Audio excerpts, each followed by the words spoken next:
भगवान की है आरती, पापियों को पाप से है तारती।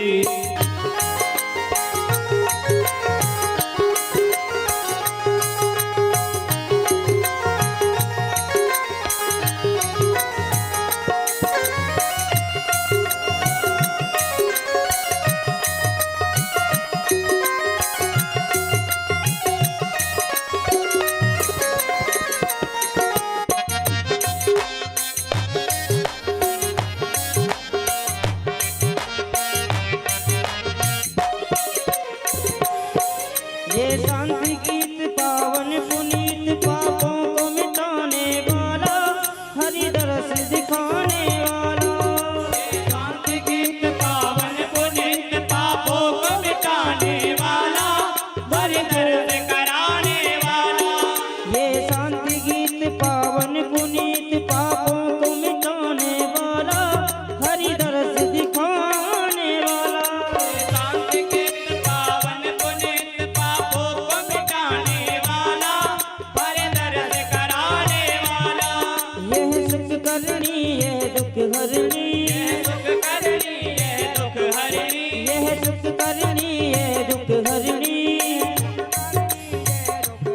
वो श्री मधुसूदन की आरती, पापियों को पाप से है तारती। भागवत भगवान की है आरती, पापियों को पाप से है तारती।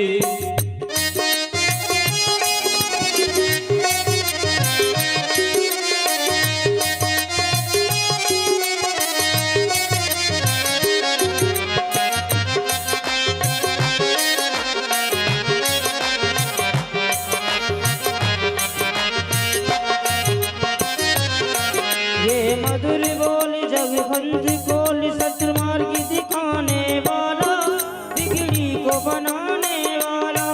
ये मधुर बोल जगवंत खोल, सन्मार्ग दिखाने वाला, बिगड़ी को बनाने वाला। ये मधुर बोल जगवंत कोल, सतमार्ग दिखाने वाला, बिगड़ी को बनाने वाला। ये मधुर बोल जगवंत खोल, सन्मार्ग दिखाने वाला, बिगड़ी को बनाने वाला।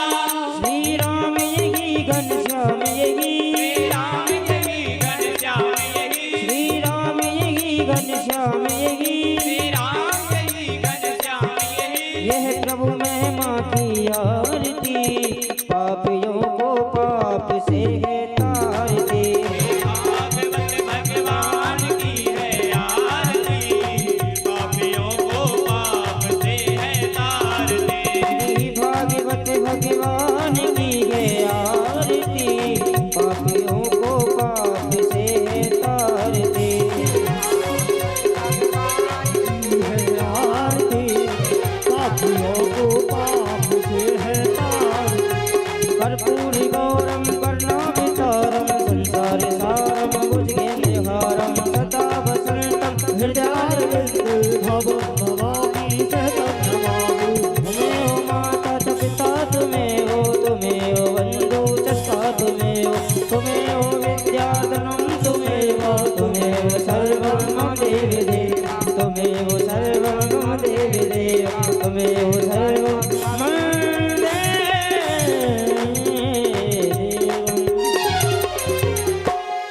ओम आरार्तिक्यं समर्पयामि।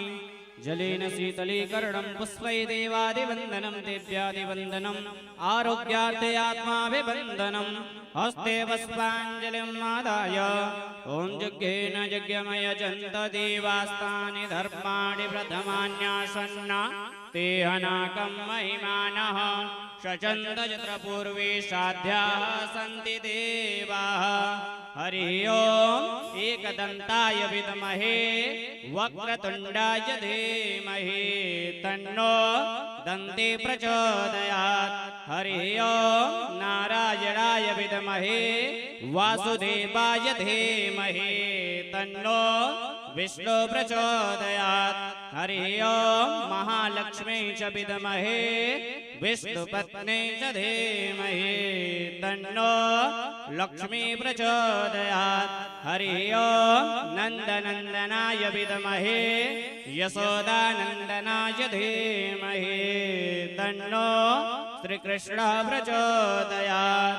श्रीवन्तिकावकुल चम्पक पाटलाब्जे पुण्णागजाद्रगर्वीर रसाल पुष्पै बिल्वप्रवाल तुलसी दलमञ्जरीभिः त्वां पूजयामि जगदीश्वर मे प्रसीद। नानासुगन्धिपुष्पाणि यथा कालोद्भवानि च पुष्पाञ्जलिर्मया दत्ता गृहाण परमेश्वर। ओम भूर्भुवस्सुवः प्रार्थनापूर्वक मंत्रपुष्पाञ्जलिं समर्पयामि। श्री पुराण पुरुषोत्तमाय नमः। बोलिए श्रीमद्भागवत महापुराण की बांके बिहारी लाल की, राधा रानी सरकार की, वृंदावन धाम की, यमुना मैया की, शंकर भगवान की, हनुमान जी महाराज की, श्री सुखदेव जी महाराज की, श्री परीक्षित जी महाराज की जय जय। श्री सभी भक्तगण अपने अपने स्थान पे बैठ जाएं और समस्त ग्रामवासी, क्षेत्रवासी, नगरवासी यदि इस ध्वनि यंत्र के माध्यम से मेरी आवाज को सुन पा रहे हों तो शीघ्र अपने गृह कार्यों को विराम दे करके कथा पांडाल में आएं और भगवान की मंगलमयी कथाओं को श्रवण करें, क्योंकि ये अवसर बार बार तो प्राप्त होने वाला नहीं है। क्योंकि जन्मांतरे भवेत् पूर्णम तदा भागवतम लभेत्। ये देव दुर्लभ कथा है। श्री सुखदेव जी महाराज ने देवताओं को फटकार लगा करके भगा दिया था, अनाधिकारी बता करके। तो ऐसा अवसर आप लोगों को प्राप्त हो रहा है जो देवताओं को भी दुर्लभ है। तो इस अवसर को आप लोग ऐसे व्यर्थ में ना जाने दें और अधिक से अधिक संख्या में आप लोग आएं और भगवान की मंगलमयी कथाओं को श्रवण करें। जय श्री राधे श्याम। श्री राधे श्री राधे राधे राधे जय श्री राधे। श्री गणेशाय नमः। श्री सरस्वत्यै नमः। श्री गुरुचरण कमलेभ्यो नमः। वंशी विभूषित करान्नवनीरदाभा पीतांबरा दरुड़बिंब फलाधरोष्ठात् पूर्णेन्दु सुंदर मुखा दरबिंद नेत्रा कृष्णात् परं किमपि तत्त्वमहं न जाने। अज्ञानतिमिरान्धस्य ज्ञानाञ्जनशलाकया चक्षुरुन्मीलितं येन तस्मै श्रीगुरुवे नमः। भक्ति भक्त भगवंत गुरु चतुर्नाम बपुए और इनके पग वंदन करूं नाशत विघ्न अनेक। सब द्वारन को छोड़ के मैं आयो तेरे द्वार। हे वृषभानु की लाडली नेक मेरी ओर निहार। श्री राधे मेरी स्वामिनी मैं राधे जुको दास। जन्म जन्म मोहे दीजियो श्री वृंदावन को वास। जय जय श्री राधा रमण जय जय नवल किशोर। जय गोपी चित चोर प्रभु, जय जय माखन चोर।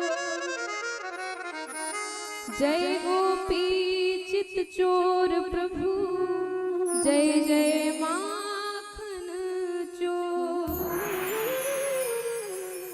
श्री राधा रानी सरकार की जय, भागवत भगवान की जय, श्री व्यास जी महाराज की जय, श्री सुखदेव जी महाराज की जय, बोलिए गौ माता की जय।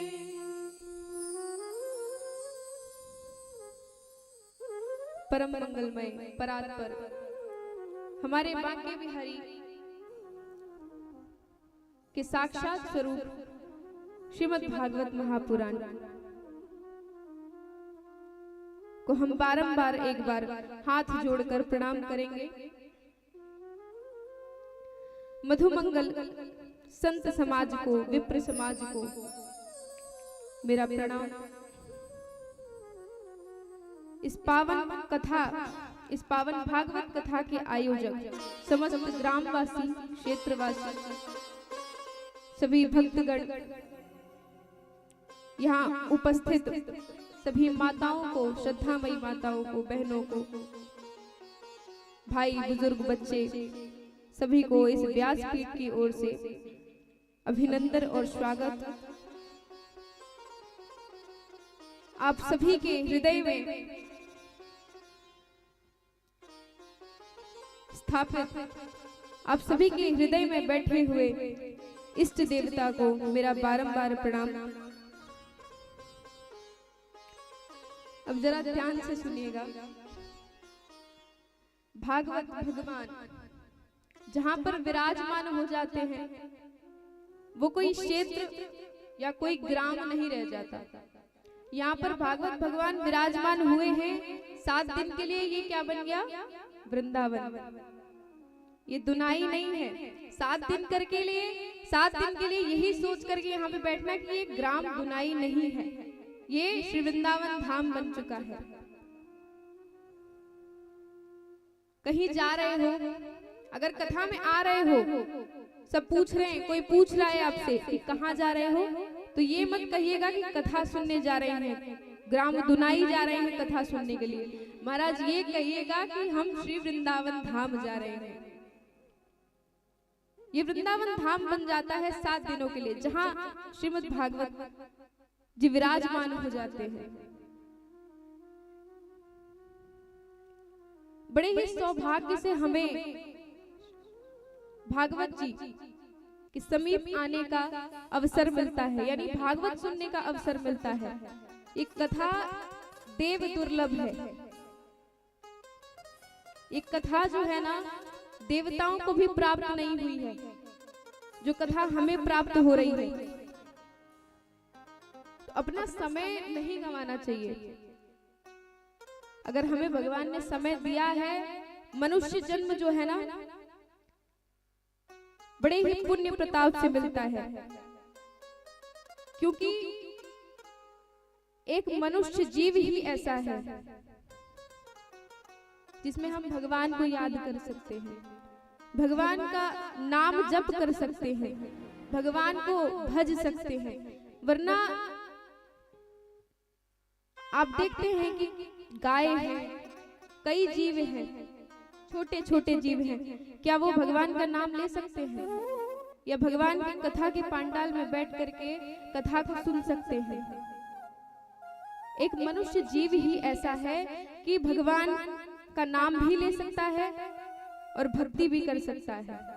एक ही अवसर मिलता है, बार बार अवसर नहीं मिलता। तो इस अवसर को कभी गंवाए ना। और वैसे भी अब तो आज तो प्रथम दिवस है कथा का, 7 दिन तक बड़ा ही आनंद लेंगे। आज कथा का बस महात्म्य सुनाई जाएगा, कथा में प्रवेश कल से करेंगे। तो आइए कुछ क्षण हरि नाम संकीर्तन करेंगे, अपने मन और वाणी को पवित्र करते हुए फिर कथा में प्रवेश करेंगे। मेरा आपकी कृपा से सब काम हो रहा है। मेरा आपकी कृपा से सब काम हो रहा है। मेरा आपकी कृपा से सब काम हो रहा है। मेरा आपकी कृपा से सब काम हो रहा है। मेरा आपकी कृपा से सब काम हो रहा है। करते हो तुम कन्हैया, करते हो तुम कन्हैया, मेरा नाम हो रहा है। मेरा आपकी कृपा से सब काम हो रहा है। मेरा आपकी कृपा से सब काम हो रहा है।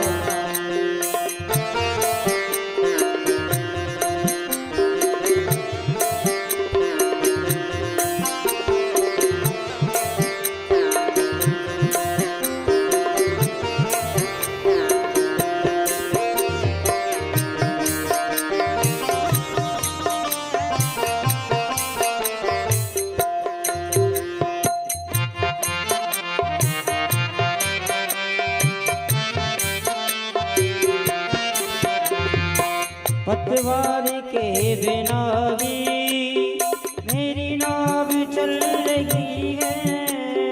पतवार के बिना ही मेरी नाव चल रही है। बिन मांगे ओ कन्हैया हर चीज मिल रही है। बिन मांगे हे कन्हैया हर चीज मिल रही है। मेरे प्यारे मेरे प्यारे मेरे प्यारे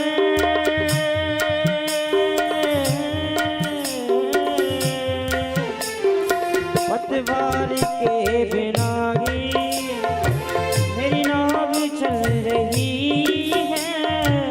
पतवार के बिना ही मेरी नाव चल रही है। बिन मांगे ओ कन्हैया हर चीज मिल रही है।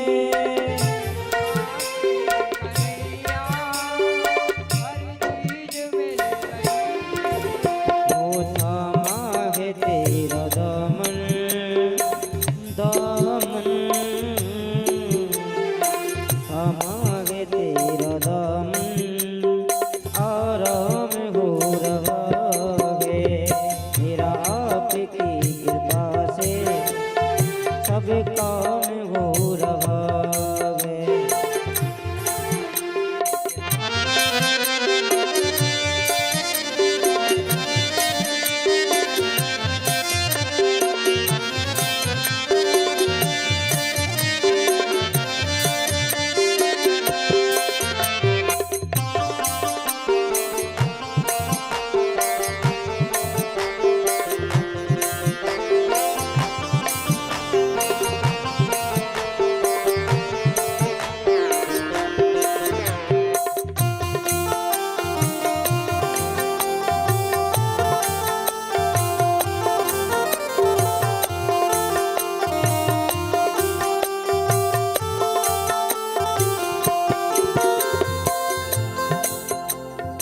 मैं तो नहीं हूँ काबिल, तेरा पार कैसे पाऊँ। मैं तो नहीं हूँ काबिल, तेरा पार कैसे पाऊँ। मैं तो नहीं हूँ काबिल, तेरा पार कैसे पाऊँ। मैं तो नहीं हूँ काबिल, तेरा पार कैसे पाऊँ। टूटी हुई वाणी से गुणगान कैसे गाऊँ। टूटी हुई बाड़ी से गुणगान कैसे गाऊँ। तेरी फेर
बांके बिहारी मुझ पे कृपा करो, मेरे बांके बिहारी मुझ पे कृपा करो, मेरे बांके बिहारी मुझ पे कृपा करो, मेरे बांके बिहारी मुझ पे कृपा करो, कृपा करो प्यारे कृपा करो, ओ कृपा करो प्यारे कृपा करो, कृपा करो प्यारे कृपा करो, कृपा करो प्यारे कृपा करो। ऐसे बुलाओगे, ऐसे कृपा मांगोगे भगवान से, ऐसे नहीं मांगते, दोनों हाथ उठा करके ओ मेरे बांके बिहारी मुझ पे कृपा करो, मेरे बांके बिहारी मुझ पे कृपा करो, मेरे बांके बिहारी मुझ पे कृपा करो, मेरे बांके बिहारी मुझ पे कृपा करो, कृपा करो प्यारे कृपा करो, कृपा करो प्यारे कृपा करो, कृपा करो राधे कृपा करो, कृपा करो प्यारे कृपा करो, मेरे बांके बिहारी मुझ पे कृपा करो, मेरे बांके बिहारी मुझ पे कृपा करो, मेरे बांके बिहारी मुझ पे कृपा करो, मेरे बांके बिहारी मुझ पे कृपा करो, मेरे बांके बिहारी मुझ पे कृपा करो, मेरे बांके बिहारी मुझ पे कृपा करो, मेरे बांके बिहारी मुझ पे कृपा करो, मेरे बांके बिहारी मुझ पे कृपा करो, मेरे बांके बिहारी मुझ पे कृपा करो। बोलिए श्री वृंदावन बिहारी लाल की जय, श्री राधा रानी सरकार की जय। जन्मांतरे भवेत् पुण्यम तदा भागवतम लभेत। जब जन्म जन्म के भाग्य उदय होते हैं तब जाकर के हमें भागवत सुनने का अवसर प्राप्त होता है, भगवान की कथा सुनने का अवसर मिलता है।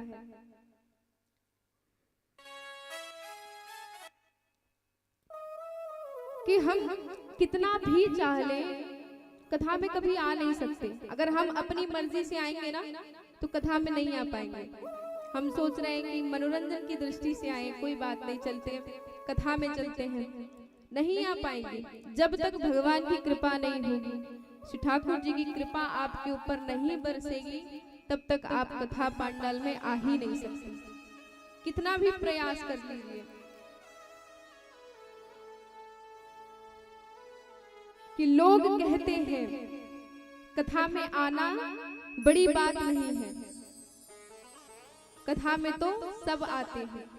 कि लोग कहते हैं कि कथा में आना बड़ी बात नहीं है, कथा में तो सब आते हैं। अरे तुम्हारी या हमारी औकात क्या जो कथा में आ पाए। कथा में तो वो आते हैं जिन्हें हमारे बांके बिहारी बुलाते हैं, जिन्हें हमारे श्री बांके बिहारी बुलाते हैं। कथा में सिर्फ वही लोग आ पाते हैं, अन्यथा इनकी कृपा के बिना तो नहीं आ पाएंगे। कथा सुनना, अगर हम कथा सुन रहे हैं बैठ करके ना, ठाकुर जी की बड़ी असीम कृपा है।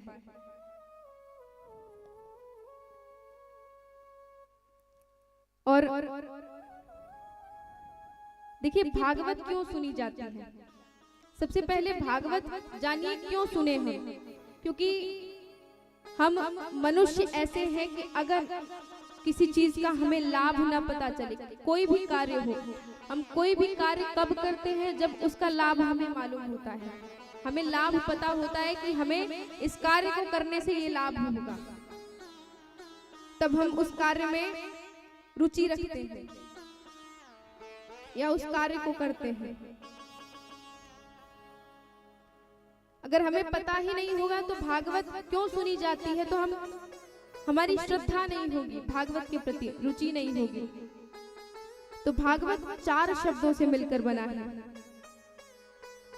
कौन कौन से? पहला है भा, दूसरा है गा, तीसरा है वा, चौथा है ता। इन 4 शब्दों से मिलकर बना है भागवत।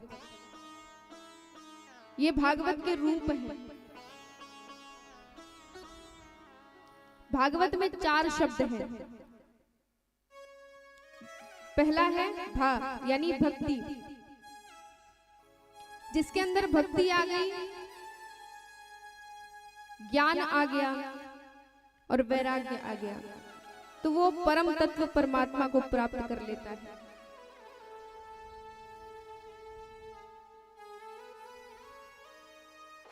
भाई यानी भक्ति। देखिए भक्ति कर तो रहे हैं, हम ठाकुर जी का पूजा पाठ करते हैं, लड्डू गोपाल जी को घर में बिठा लिया, उनकी पूजा सेवा कर रहे हैं, पर ज्ञान नहीं है, ज्ञान अभी अंदर आया नहीं है कि कैसे करें। ठाकुर जी को तो बैठा लिया, पर उनकी सेवा कैसे करें। श्रद्धा तो मन में है, भक्ति है कि जैसे मन में श्रद्धा आ रही है वैसे कर रहे हैं, तो अभी ज्ञान नहीं है। तो भक्ति आने के बाद ज्ञान की आवश्यकता पड़ती है। ज्ञान कब आएगा? जब हम सभी कथा सुनेंगे, संतों के समक्ष जाकर के बैठेंगे, संतों के बीच जाकर के बैठेंगे, सत्संग करेंगे, वैष्णवों के पास जाकर के बैठेंगे, भक्तों के पास जाकर के बैठेंगे। जब हम भगवान के लोगों से मिलेंगे तब जाकर के हमें ज्ञान होगा। अच्छा, संत के पास बैठने से कभी भी हमें व्यर्थ की बातें सुनने को नहीं मिलती है। वो जब भी बैठेंगे तो भगवान की ही चर्चा करते हैं, तो उससे मिलता है हमें ज्ञान। हमें ज्ञान की आवश्यकता पड़ती है भक्ति आने के बाद। तीसरा है वैराग्य। अच्छा, भक्ति तो आ गई, ज्ञान भी आ गया, पर वैराग्य कैसे आए? वैराग्य तो महाराज आजकल तो ये समझते हैं कि वैराग्य यानी वन में छोड़ करके चले जाएं, घर बार सब छोड़ दें, जितनी भी जिम्मेदारियां भगवान ने दी हैं सबको छोड़ करके वन में चले जाएं। ऐसा नहीं है। वैराग्य यानी क्या होता है कि जितनी भगवान ने जिम्मेदारियां दी हैं सब अपने समय पे निभा करके सारी जिम्मेदारियों को निभाते हुए चलना है। धीरे धीरे धीरे धीरे अपने मन से सभी मोह, सभी के प्रति जितना भी मोह है, बच्चों के प्रति, पति पत्नी जो भी है, पूरे परिवार के प्रति जो मोह है वो धीरे धीरे हटा देना चाहिए। वो होता है वैराग्य, कि मन ही मन वैराग्य ले ले। अच्छा, एक और बात, आजकल लोग कहते हैं कि भक्ति बुढ़ापे का काम है। कहते हैं ना, आप लोगों ने भी सुना होगा कि भक्ति बुढ़ापे का काम है। अरे 51 में भक्ति की जाती है, अभी तो हंसने खेलने की उम्र है, थोड़ा मौज मस्ती कर ले। बार बार जिंदगी नहीं मिलती है, तो ये समझिए कि बार बार जिंदगी नहीं मिलती है ना, तो भक्ति भी नहीं हो पाएगी। बार बार एक ही बार जिंदगी मिली है मौज मस्ती के लिए, तो एक ही बार जिंदगी मिली है भक्ति के लिए। आप ऊपर जाएंगे, भगवान के पास जब जाएंगे ना, तो आपके रजिस्टर में ये सब नहीं पढ़ा जाएगा कि आपने क्या खाया, क्या पहना और कहाँ घूमने गए, आपने वर्ल्ड टूर किया कि कहाँ घूमने गए, कि पूरे ब्रह्मांड में घूमे। कोई आपसे कुछ नहीं पूछेगा, सिर्फ ये पूछेंगे कि जिस वजह से तुम्हें पृथ्वी पर भेजा गया, धरती पर भेजा गया, वो काम तुम करके कितना करके आए, तुमसे पूछा जाएगा। हम लोग यहाँ पर आए हैं तो भगवान का भजन करने के लिए। संसारी काम तो जिंदगी भर रहते हैं, काम कभी खत्म नहीं होता, लेकिन हमें समय निकाल करके भगवान की भक्ति कर लेनी चाहिए। बुढ़ापे का काम नहीं है। आप जब युवा हैं, पढ़ रहे हैं, खा रहे हैं, सारे कार्य कर रहे हैं, आप घूम रहे हैं, फिर रहे हैं, लेकिन भक्ति को ही क्यों पीछे छुड़ा जाता है कि अरे भक्ति तो बुढ़ापे का काम है। नहीं, भक्ति का कोई एज नहीं होता। मैं तो कहूँ बचपन से ही भक्ति अपने बच्चों को भी सिखाओ कि भक्ति कैसे की जाती है। छोटे छोटे बच्चों को बिठा करके समझाना चाहिए, ठाकुर जी के बारे में बताना चाहिए। महाराज कुछ लोग तो ऐसे होते हैं जिन्हें भगवान के बारे में पता ही नहीं होता, पूछ लो कृष्ण भगवान कौन है, नहीं पता। कुछ बच्चे भी हैं, बड़े भी हैं ऐसे कि कभी कभी किसी को पता ही नहीं होता कि कृष्ण भगवान कौन है, भगवान कौन है। सबसे पहले बच्चों को जो ज्ञान दो वो भगवान के बारे में देना चाहिए, भक्ति सिखानी चाहिए। अगर आप बहुत शिकायत करते हैं कि बच्चा ये नहीं करता, बच्चा वो नहीं करता, बच्चा बचपन से ही सुधर जाएगा अगर उसके अंदर भक्ति आ गई। और एक और डर रहता है सबको, माताओं को खास करके, कि अरे बच्चा अगर संत बन गया तो हमारा क्या होगा, वंश कैसे चलेगा। पहली बात तो ये कि संत बहुत बड़ी उपाधि होती है। भगवान पहले से ही उस अपने लाडले भक्त को धरती पर भेजते हैं जो सबका कल्याण करता है। तो अगर आपके बच्चे भगवान की भक्ति कर रहे हैं तो कभी रोकना टोकना नहीं चाहिए और उन्हें सहायता करना चाहिए।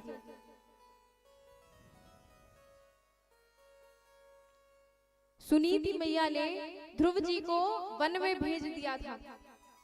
आजकल की मैयाएं विपरीत हो रही हैं कि बच्चा भक्ति भाव में ना जाए तो ज्यादा सही है, वंश कौन चलाएगा। नहीं, मैया अपने बच्चों को जितनी हो सके उतनी भक्ति सिखानी चाहिए। भक्ति से ही जीवन में सब कुछ है। अगर भक्ति नहीं है, धन वैभव यश सब छूट जाएगा, यहीं पे कुछ काम नहीं आएगा। जब हम यहाँ से जाएंगे ना तो हमारे साथ एक सुई तक नहीं जाती है। बुढ़ापे का काम नहीं है भक्ति, यंग एज का काम है। आप जब सारे काम अपने यंग एज में कर रहे हैं, युवा अवस्था में कर रहे हैं, तो भक्ति भी युवा अवस्था के काम है। आपको पता है ठाकुर जी ना सामने बैठ करके देखते हैं। जो व्यक्ति, जो बालक भक्ति करता है ना बचपन से, सामने बैठ करके देख रहे होते हैं कि ये इसका तो युवा अवस्था है, ये तो खेल सकता है, खा सकता है, पी सकता है, घूम सकता है, अच्छा खाना आता है, लेकिन तभी ये मेरी भक्ति कर रहा है। तो ठाकुर जी हाथ बांध करके सामने बैठ करके देखते हैं अपने भक्त को। इसलिए अपने बच्चों को भक्ति सिखाइए। अच्छा, भक्ति आ गई, ज्ञान आ गया, अब वैराग्य। वैराग्य भी मन ही मन ले लेना चाहिए। त्याग,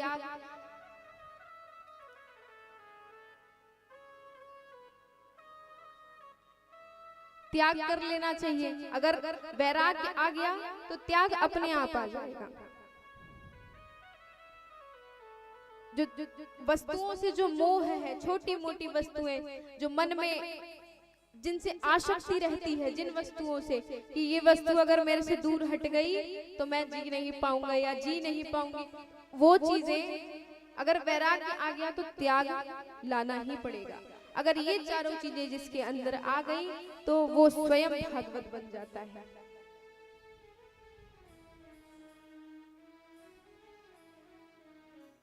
अब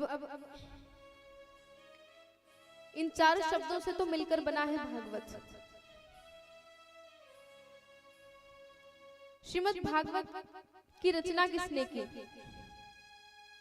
श्री वेदव्यास जी ने श्रीमद् भागवत की रचना की। इसमें 12 स्कंध, 335 अध्याय, 18,000 श्लोक हैं। 12 यानी 12 स्कंध। श्रीमद् भागवत के अंदर 12 स्कंध, 335 अध्याय, 18,000 श्लोक हैं।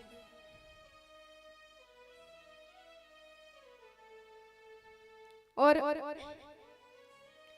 भागवत ही श्री ठाकुर जी और राधा रानी का साक्षात स्वरूप है। श्री ठाकुर जी और राधा रानी ही साक्षात भागवत में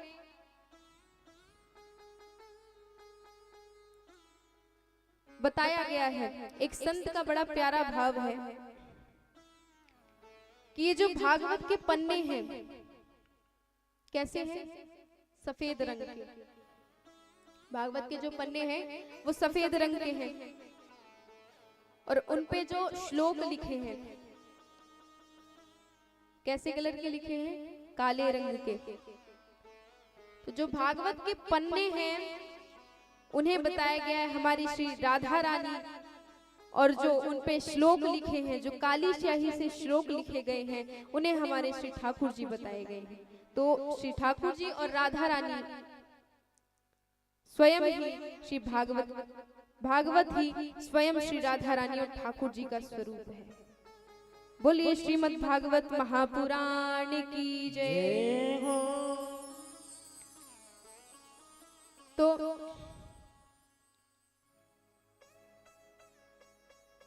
श्रीमद् भागवत कथा पहले स्कंध में पहले अध्याय का प्रथम श्लोक आप सभी हमारे साथ गुनगुनाएंगे। सच्चिदानंद रूपाय विश्वोत्पत्त्यादि हेतवे तापत्रय विनाशाय श्री कृष्णाय वयं नमः। देखिए कितना प्यारा है। सच्चिदानंद रूपाय विश्वोत्पत्त्यादि हेतवे तापत्रय विनाशाय श्री कृष्णाय वयं नमः। सच्चिदानंद, सच्चिदानंद किसे कहते हैं? तीन शब्दों से मिलकर बना है सत सच्चिदानंद। क्या? पहला है सत, चित और आनंद, तीन शब्दों से मिलकर। सत्य यानी सत्य,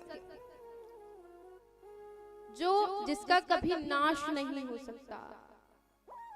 इस संसार में जितनी भी वस्तुएं हैं, जितने भी जीव हैं, कोई भी जीव हो, चाहे वस्तु हो, चाहे कोई भी संसारी वस्तु हो, संसार में जितनी भी प्राणी हैं, जीव हैं, कोई भी, सब नाशवान है। सबका एक दिन नाश होना निश्चित है। हम भी इस धरती पर आए हैं तो हमारा भी नाश होगा, हमारी भी मृत्यु होगी, तो हम तो सत्य हो नहीं सकते। वृक्ष है वो भी एक ना एक दिन नष्ट हो जाएंगे, वो भी सत्य नहीं हो सकते। इस संसार में कोई वस्तु है, कोई परमानेंट नहीं रहती, सभी टेम्पररी है। जितनी भी वस्तुएं दिख रही है ना, सारी की सारी टेम्पररी हैं। बस एक पर्दा डला हुआ है हमारी आंखों के सामने, जो हमें हमारे रिश्ते दिखते हैं या कोई वस्तुएं दिखती हैं कि ये वस्तुएं हमेशा रहेंगी, पर नहीं, सभी का नष्ट होना तय है। तो सत्य कौन है? तो बोले सत्य है भगवान। भगवान के अलावा कोई सत्य नहीं है। नारायण भगवान को सत्य क्यों कहा जाता है? सत्यनारायण भगवान, कभी आपने कथा करवाई होगी अपने घर पे सत्यनारायण भगवान की, तो वही सत्य है। और इस संसार में कोई सत्य नहीं है। तो चित भी वही है। दूसरा है चित। चित यानी प्रकाश, ज्ञान। चित यानी ज्ञान स्वरूप है, भगवान प्रकाश स्वरूप है। सत्य भी भगवान है, ज्ञान भी भगवान है, और आनंद। अच्छा, आनंद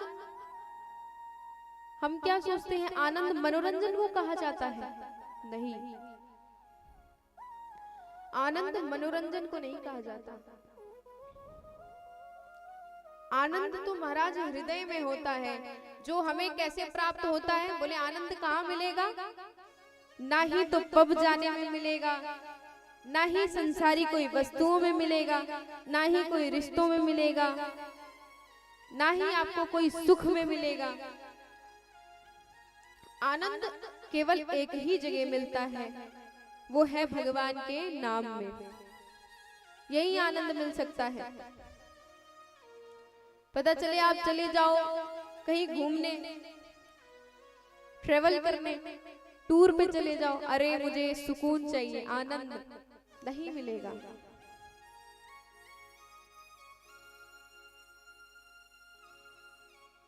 आप आनंद कहाँ प्राप्त कर सकते हैं? भगवान के नाम में, भगवान की कथा में ही आनंद है, अन्यथा आनंद कहीं नहीं है। और जो आनंद सिंधु सुख राशि, जो आनंद सिंधु सुख राशि, जो आनंद सिंधु सुख राशि।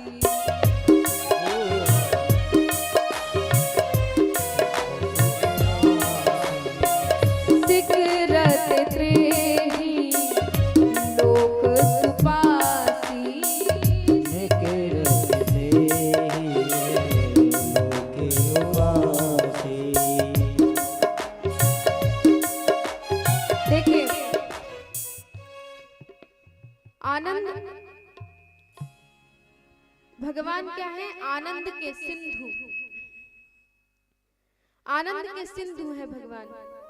भगवान की कथा आनंदमय है। आनंद के सिंधु, आनंद के सागर।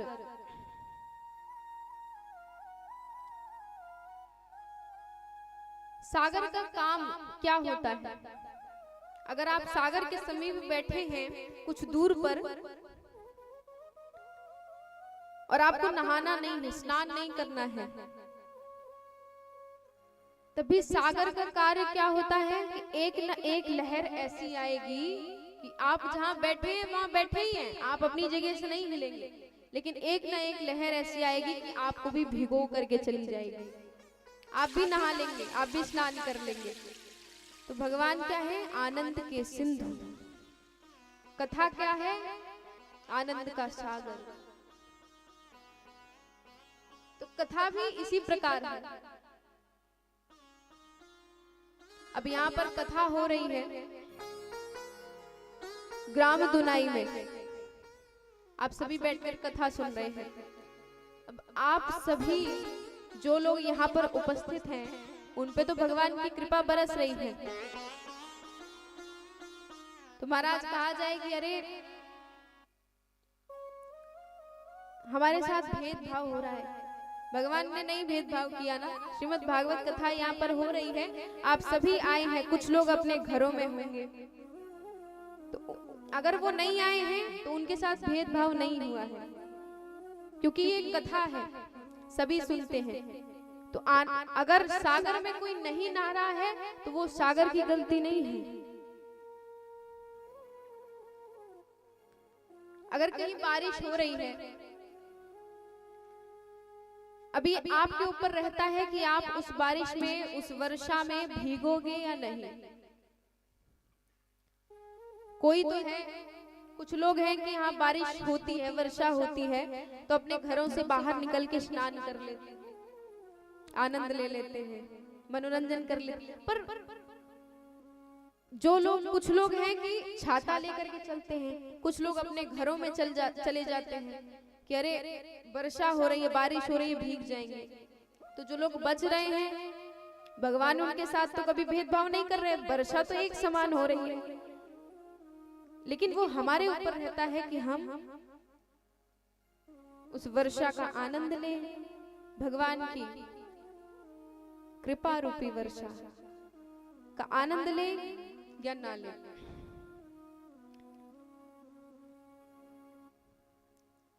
तो भगवान की कथा ऐसी है, अगर कोई नहीं भी सुनना चाहेगा ना, तो उनके कानों में भगवान की कथा चली ही जाएगी, कुछ ना कुछ शब्द आ ही जाएंगे। भगवान की कथा है आनंद के सिंधु। और आप सभी एकदम, अच्छा ये बताइए, आप सभी एकदम सुस्त बैठे हैं, ठंड लग रही है क्या? भगवान को आपको पता है खिले हुए फूल पसंद है, खिले हुए पुष्प पसंद है, मुरझाए हुए पुष्प नहीं पसंद है। आप कहीं मंदिर में जाते हैं तो पुष्प चढ़ाएंगे तो क्या आप मुरझाया हुआ पुष्प चढ़ाते हैं क्या? नहीं ना, भगवान को एकदम खिला हुआ पुष्प पसंद है। तो एकदम आनंद से बैठिए और कथा का आनंद लीजिए। अब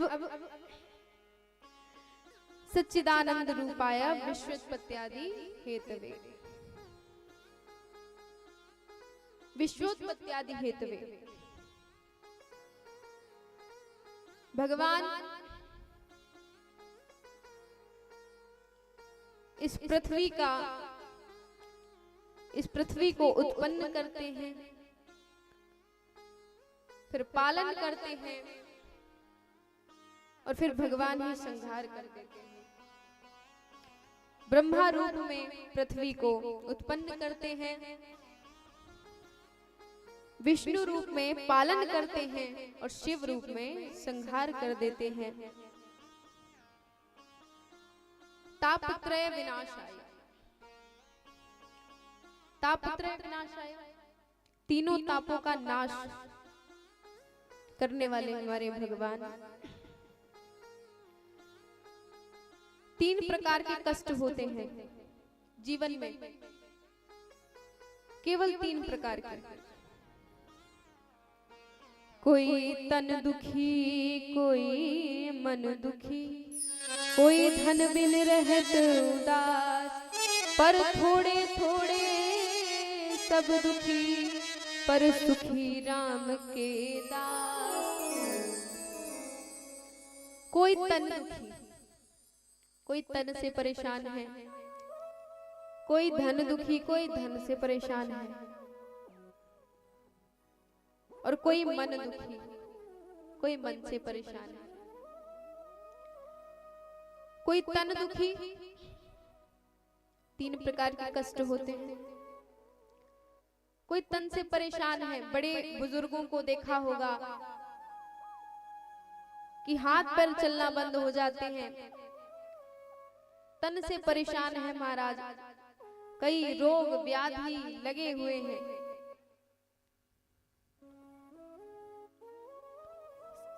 शरीर से कष्ट हट ही नहीं रहा है, कोई ना कोई रोग पकड़ लेता है।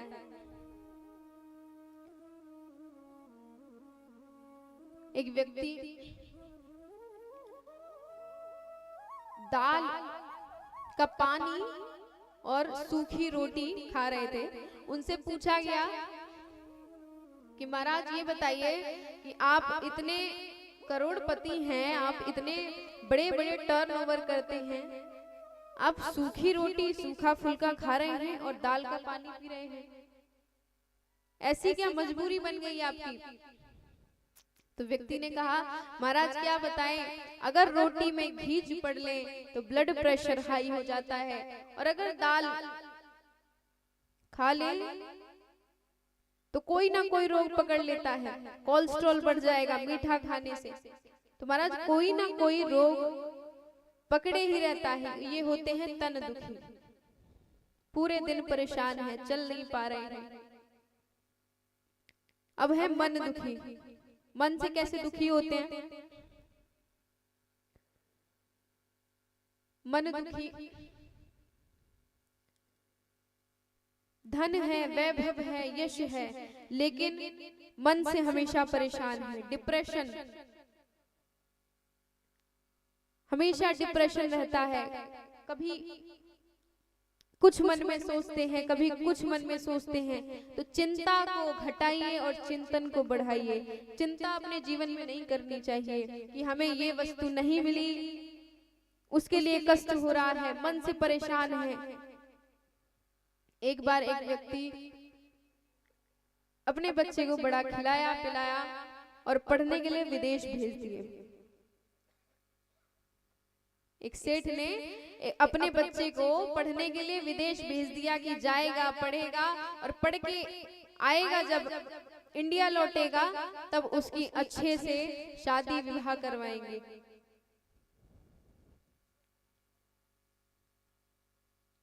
बेटा गया विदेश पढ़ने के लिए, और जैसे ही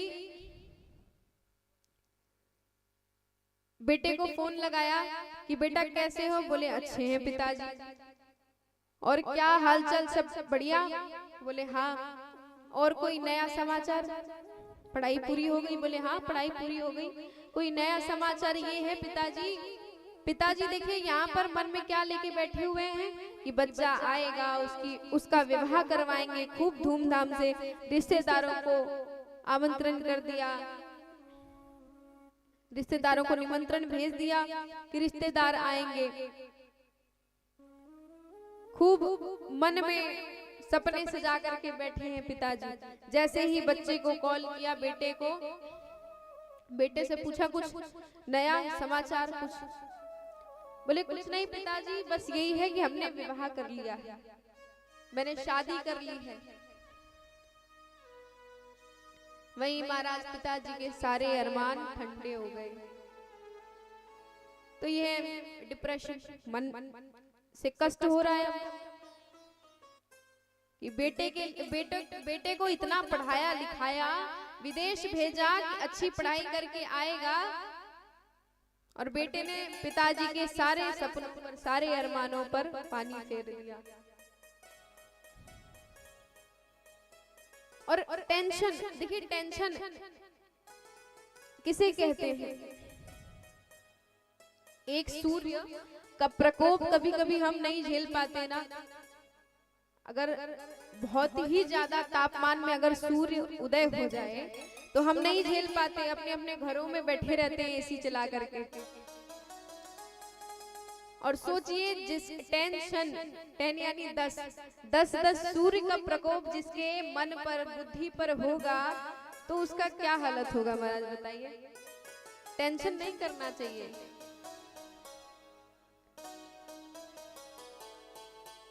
तो कोई तन दुखी, कोई मन दुखी, कोई मन से परेशान है, और कोई धन दुखी, कोई धन से परेशान है। दिन भर कमा रहे हैं, मजदूरी कर रहे हैं, शाम को जो धन मिल रहा है उससे बच्चे को खिलावे, खुद खावे, कि परिवार को देखे या पत्नी को देखे। तो ये होते हैं धन दुखी। एक टाइम खा लिया, अगर एक समय भोजन पा लिया तो दूसरे समय का पता नहीं है। ये होते हैं धन दुखी।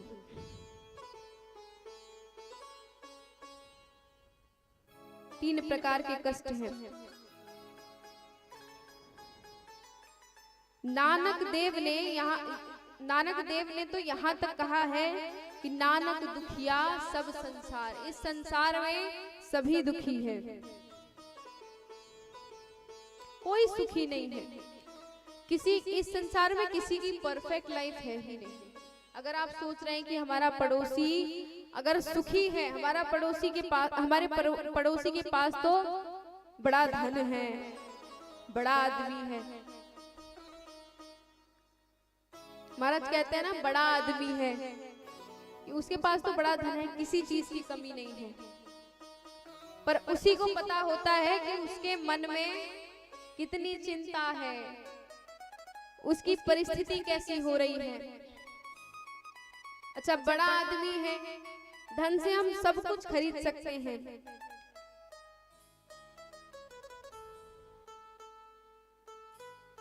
धन से हम बिस्तर खरीद सकते हैं, परंतु नींद नहीं, सुकून की नींद नहीं खरीद सकते।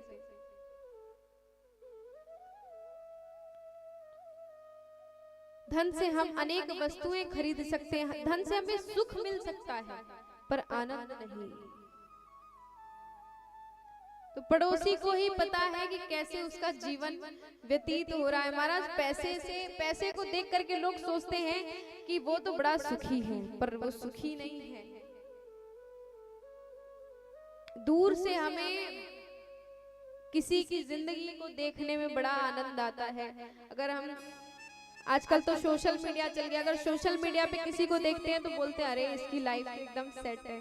आजकल लोग बोलते हैं ना इसकी लाइफ तो एकदम बढ़िया चल रही है, धन वैभव यश सब कुछ है, फैमिली भी अच्छी है, बड़ा खुश रहता है। पर उसी को पता है, उसी व्यक्ति को पता है कि उस के मन में क्या चल रहा है, वो कैसे जी रहा है। तो इसलिए भगवान का आश्रय लेना चाहिए। इस संसार में सभी दुखी हैं। धनहीन कहे धनवान सुखी, धनवान कहे सुख राजा को भारी, राजा कहे महाराजा सुखी, महाराजा कहे सुख इंद्र को भारी, इंद्र कहे सुख ब्रह्मा को, और ब्रह्मा कहे सुख विष्णु को भारी। पर तुलसीदास विचार करे, हरि भजन बिना सब जीव दुखारी। तुलसीदास विचार करे, हरि भजन बिना सब जीव दुखारी। लखपति कहता है करोड़पति सुखी है, करोड़पति कहता है अरबपति सुखी है, लेकिन सुखी यहाँ पर कोई नहीं है। पर सुखी कौन है? तो वो केवल है। तुलसीदास जी कहते हैं सुखी कौन है?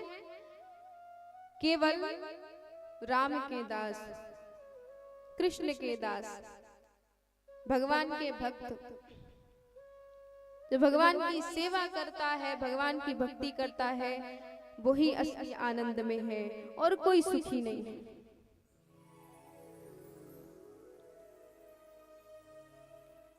तापत्रय विनाशाय, तीनों तापों का नाश करते हैं भगवान।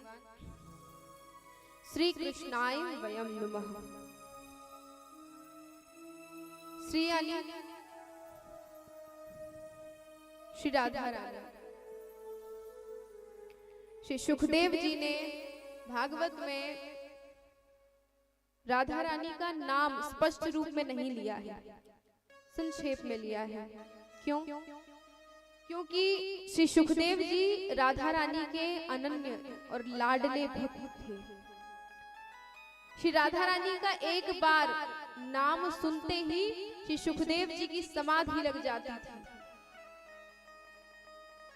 राधा रानी से इतना प्रेम था, राधा रानी के इतने अनन्य भक्त थे कि राधा रानी का एक बार नाम सुनते ही, राधा नाम लेते ही उनकी समाधि लग जाती थी। और जब परीक्षित जी को श्राप लगा तो 7 दिन के लिए कहा गया था कि 7वें दिन तुम्हें तक्षक सर्प आकर के डस लेगा। तो 7 दिन में परीक्षित जी को कथा भी पूर्ण सुनानी थी। और अगर उसी बीच में अगर श्री राधा रानी का स्पष्ट रूप में एक बार राधा नाम भी ले लेते तो उनकी समाधि लग जाती और कई युग बीत जाते महाराज, लेकिन कथा पूरी नहीं हो पाती। कथा को पूरा करना था, इस कारण श्री राधा रानी का नाम संक्षेप में लिया गया है। तो श्री है श्री राधा रानी। श्री कृष्णाय वयम नमः। तो कृष्ण भगवान को और राधा रानी को श्लोक के माध्यम से नमस्कार किया गया है। बोलिए वृंदावन बिहारी लाल की जय, श्री राधा रानी सरकार की जय। श्रीमद् भागवत महात्म्य का दूसरा श्लोक। यम प्रव्रजन्त मनुपेतमपेत कृत्यम द्वैपायनो विरह कातर आजुहाव पुत्रेति तन्मयतयतर्वोऽभिनेन्दु तम सर्वभूत हृदयं मुनिमानतोऽस्मि। तो दूसरे श्लोक में बताया गया, श्री सुखदेव जी की वंदना की गई है। 12 वर्ष वेदव्यास जी की पत्नी विटिका जी के गर्भ में श्री सुखदेव जी रहे और 12 वर्ष के बाद जैसे ही उनका जन्म हुआ, जन्म होते ही जंगल की ओर चल पड़े भगवान को प्राप्त करने के लिए। उनके पिताजी को मोह हो गया अपने पुत्र से और वो बेटे के पीछे पीछे भागे, हे पुत्र करते हुए बेटे के पीछे गए। बेटा रुक जाओ, कहाँ जा रहे हो? उन्हें लगा कि अगर मेरा बेटा चला जाएगा तो मेरा वंश कौन चलाएगा, खानदान कैसे आगे बढ़ेगा। तो इसी कारण वेदव्यास जी अपने पुत्र के पीछे पीछे जाने लगे। श्री सुखदेव जी ने एक भी बार पीछे मुड़ करके नहीं देखा और जैसे ही वृक्षों के ओट में चले गए,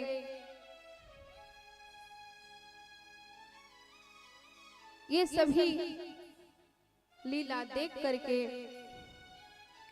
वृक्षों ने श्री सुखदेव जी को नमस्कार किया कि ऐसे श्री सुखदेव जी को जिन्हें कोई भी मोह माया नहीं, ऐसे श्री सुखदेव जी को हम बारंबार नमस्कार करते हैं। जैसे ही उनका उत्तर, वृक्षों का उत्तर जैसे ही वेदव्यास जी ने सुना तो वेदव्यास जी अपने घर को लौट गए। अब आगे है कि नैमिष तीर्थ का वर्णन है। नैमिषारण्य, नैमिषेषु तमासीन अभिवाद्य महामतिम कृष्णः स्वादः कुशल शौनको ब्रवीत कथामृत रसास्वादः कुशलः शौनको ब्रवीत। तो क्या है? नैमिषेषु तमासीन, नैमिषारण्य का यहाँ पर वर्णन किया गया है। नैमिष तीर्थ, जैसे हम सभी को पता है प्रयाग भी एक तीर्थ है, हरिद्वार पता है, वृंदावन पता है, काशी पता है। उसी प्रकार नैमिषारण्य भी एक तीर्थ है। नैमिषारण्य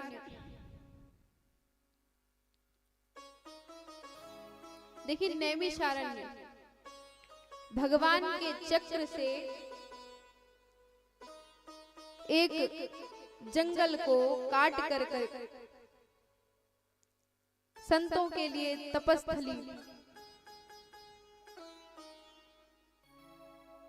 संतों के लिए एक जगह बनाई गई भगवान के चक्र द्वारा। निमि माने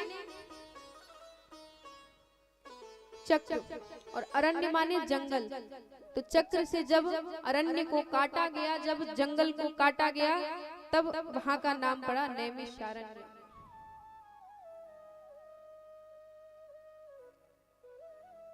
नैमिषारण्य, आज नैमिषारण्य में बैठकर सभी 88,000 संत शौनकादि ऋषि बैठे हुए हैं और विचार कर रहे हैं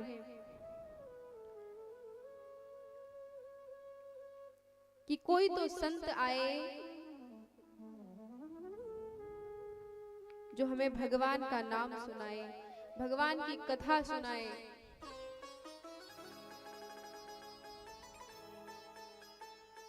नैमिषारण्य क्षेत्र में तीरथ वरने मिष विख्याता, तीरथ वरने पुनीत सागर सिद्धिदाता, पुनीत सागर सिद्धिदाता। नैमिष वरन तीरथ विख्याता, नैमिष वरन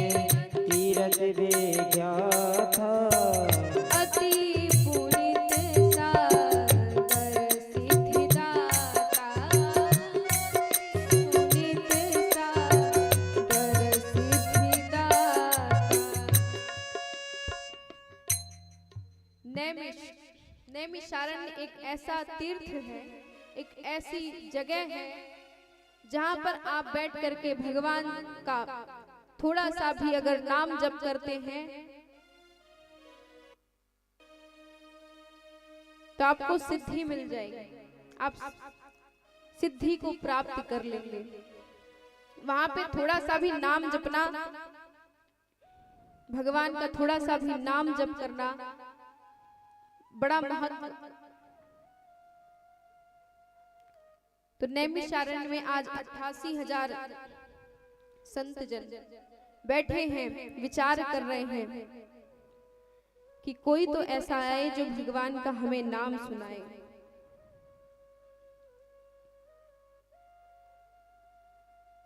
किसी की आयु 10,000 वर्ष है, किसी की 20,000, किसी की 80,000, किसी की 50,000। ऐसे महात्मा बैठे हैं और चर्चा कर रहे हैं कि मेरा तार हरि से जोड़े ऐसा कोई संत मिले, कि मेरा तार हरि से जोड़े ऐसा कोई संत मिले, मेरा तार जोड़े ऐसा कोई संत मिले, मेरा तार हरि से जोड़े ऐसा कोई संत मिले, मेरा तार हरि से जोड़े ऐसा कोई संत मिले, हो ऐसा कोई संत मिले, हो ऐसा कोई संत मिले, ऐसा कोई संत मिले, हो ऐसा कोई संत मिले, मेरा तार हरि से जोड़े ऐसा कोई संत मिले, हरि से जोड़े ऐसा कोई संत मिले।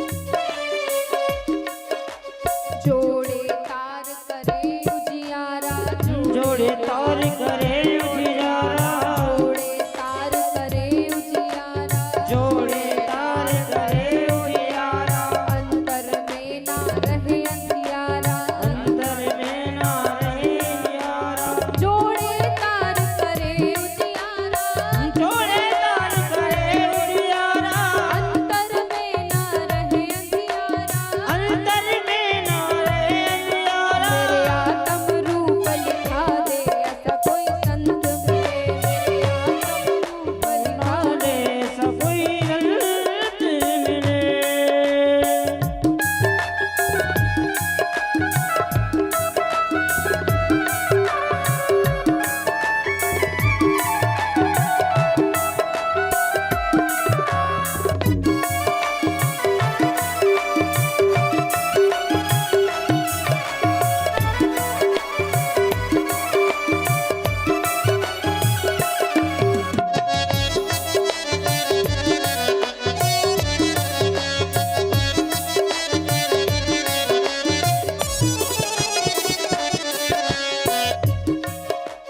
जब मैं अरकूं जब मैं भटकूं, जब मैं अरकूं जब मैं भटकूं, जब मैं अटकूं जब मैं भटकूं, जब मैं अरकूं जब मैं भटकूं, हरि से मिलन को जब मैं तड़पूं, हरि से मिलन को जब मैं तड़पूं, हरि से मिलन को जब मैं तड़पूं, हरि को मिलन को जब मैं तड़पूं, क्या मेरी बाह पकड़ के मिला दे ऐसा कोई संत मिले, मेरी बाह पकड़ के मिला दे ऐसा कोई संत मिले, मेरी बाह पकड़ के मिला दे ऐसा कोई संत मिले, मेरी बाह पकड़ के मिला दे ऐसा कोई संत मिले।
वृंदावन बिहारी लाल की जय हो, राधा रमण लाल की जय हो।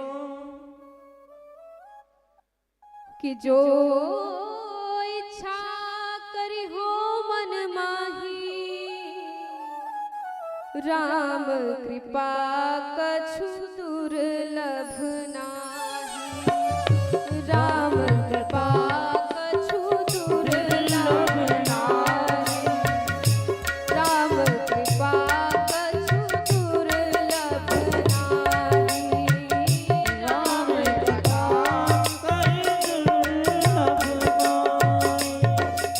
कि जो इच्छा मन में अगर इच्छा आ गई, जो भी इच्छा आ गई तो भगवान उसे पूरा कर ही देते हैं। अच्छी इच्छा, अब इच्छा का मतलब ये नहीं कि फिर आपके मन में आ गया हो कि किसी की चोरी करनी है या किसी के घर डकैत बन के जाना है या किसी का मर्डर करना है, तो ये इच्छा भगवान थोड़ी पूरा करेंगे, बताइए। तो अच्छी इच्छा अगर जो भी मन में आए तो वो भगवान तुरंत ही पूरा करवा देते हैं, समय नहीं लगाते।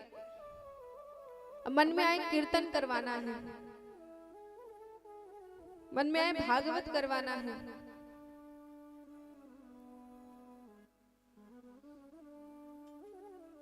तो भगवान उस इच्छा को जरूर पूरा करते हैं।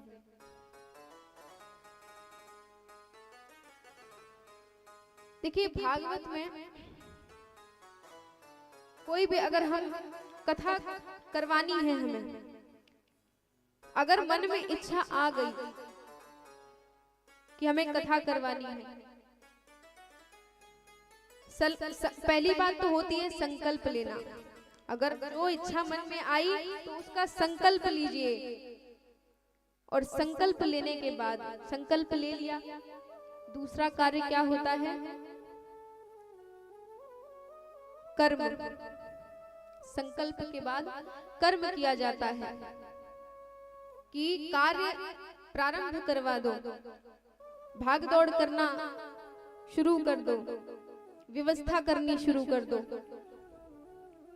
कर्म करने के बाद जब संकल्प ले लिया, कर्म कर दिया, सारी व्यवस्थाएं पूरी हो गई, तब भगवान की कृपा की जरूरत होती है। फिर भगवान से कहिए, बांके बिहारी हमने सब कुछ कर दिया, सारी व्यवस्था कर दी है, बस आपकी कृपा की आवश्यकता है। आप कृपा कर दें तो सारा कार्य हो जाएगा। तो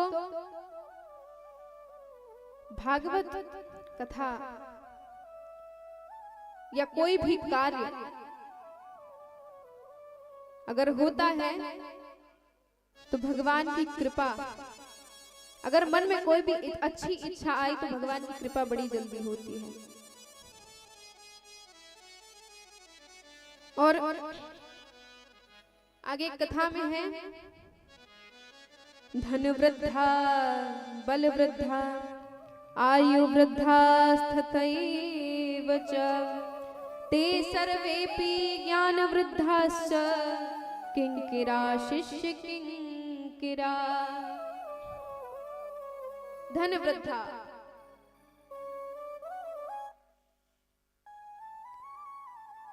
अट्ठासी 88,000 संत जन बैठे हैं नैमिषारण्य क्षेत्र में।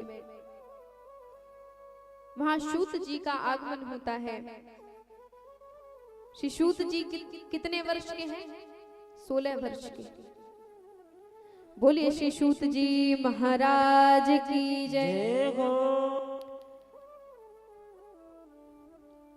कथा श्रवण कराने के लिए श्री सूत जी का आगमन होता है उन 88,000 संत जन के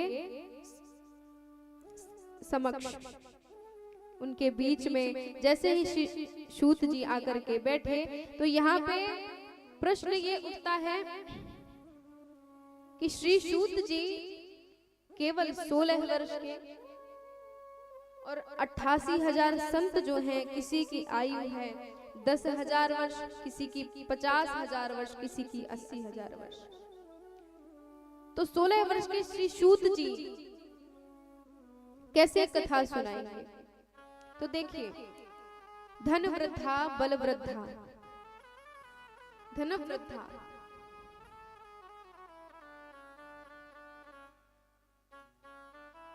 सबसे बड़ा कौन होता है? बोले धन वृद्धा, जो धन जिसके पास ज्यादा है। किसी के पास अगर धन ज्यादा है तो यही बोले जाते हैं कि बड़े आदमी हैं, बड़े माला माल, वो तो बड़े आदमी हैं। फिर उनसे ऊपर क्या होता है? बल वृद्धा, जिसके पास बल है। हमारे ब्रज में एक कहावत कही जाए महाराज कि जाकी लाठी वाकी भैंस, जिसकी लाठी उसी की भैंस। तो जिसके बाजुओं में बल है महाराज, उसके सामने तो धन, जिसके पास है धन वाले भी हाथ जोड़ के रखते हैं कि महाराज हम पूरे संसार में तो कहूं लड़िया, लेकिन हमारे तरफ नेक नजर प्यार की रख, हमें नेक प्यार की देख लेकर। वो भी हाथ जोड़ करके सामने बैठे रहते हैं कि हमते भैया कछु चूक न है जाए। होते हैं बल वृद्धा। आयुर्वृद्धा स्थितैव च, उनसे भी बड़े कौन होते हैं? जो आयु में बड़े होते हैं। धन वृद्धा, बल वृद्धा, फिर आयु वृद्धा स्थितैव च। अब जिसके पास धन है वो तो बड़ा है ही, उसके बाद आते हैं बल वृद्धा, जिसके पास बल है वो भी उससे भी बड़ा है। लेकिन जो बलवान है उनसे भी कोई बड़ा है। कौन है? वो है आयुर्वृद्धा स्थितैव च, जो आयु में बड़ा है। बड़े बुजुर्ग जो है हमारे, वो सबसे बड़े हम देखते हैं। तो कोई बल में ज्यादा, कोई बलवान भी होगा या धन भी जिसके पास होगा, वो भी बड़े बुजुर्ग को प्रणाम करता है आते जाते हुए। तो आयु वृद्धा तथैव च, ते सर्वेपि ज्ञान वृद्धाश्च किंकिरा शिष्य किंकिरा। ते सर्वेपि ज्ञान वृद्धाश्च, लेकिन सबसे बड़ा कौन है? धन से बड़ा बल है, बल से बड़ा आयु है, पर आयु से भी बड़ा कोई है। इन सब से भी कोई बड़ा है। कौन है? जो ज्ञान में बड़ा है। महाराज जो ज्ञान में बड़ा है, चाहे वो 2 वर्ष का ही बालक क्यों ना हो, अगर उसके पास आपसे ज्यादा ज्ञान है तो वो सबसे बड़ा है।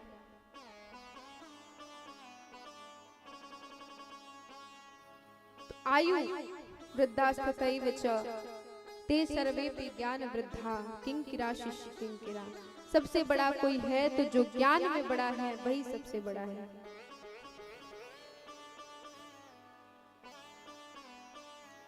अब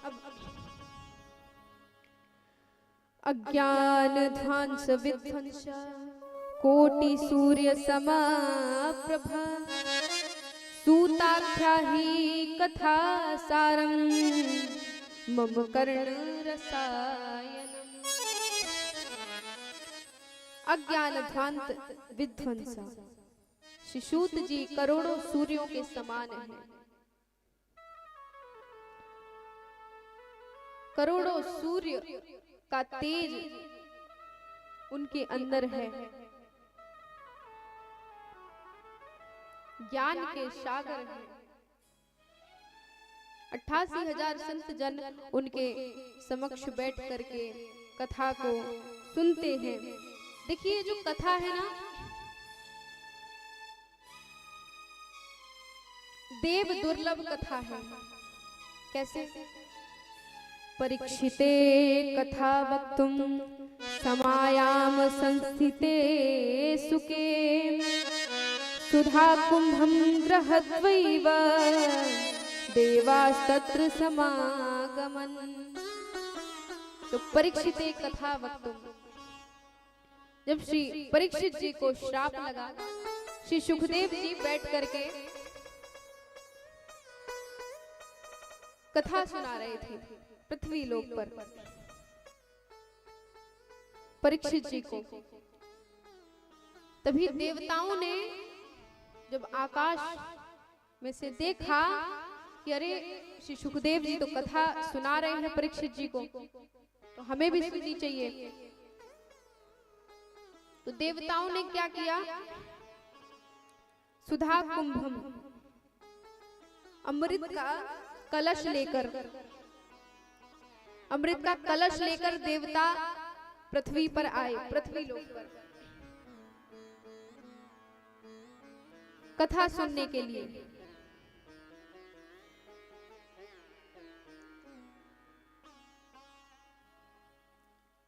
तो श्री सुखदेव जी ने, जब श्री सुखदेव जी के पास गए तो उन्होंने ठगियाओं कह करके भगा दिया था देवताओं को कि तुम लोग कथा के अधिकारी नहीं हो। अच्छा, ठग किसे कहते हैं? ठग कहते हैं कि जो आपसे 2 रुपए का सामान आपको दे करके, 2 रुपए की वस्तु दे करके, और वो 2 लाख की चीज ले। कथा में वर्णन है कि कहां कांच और कहां मणि, कहां कांच दे करके मणि लेना चाहो तो ये तो गलत बात है ना।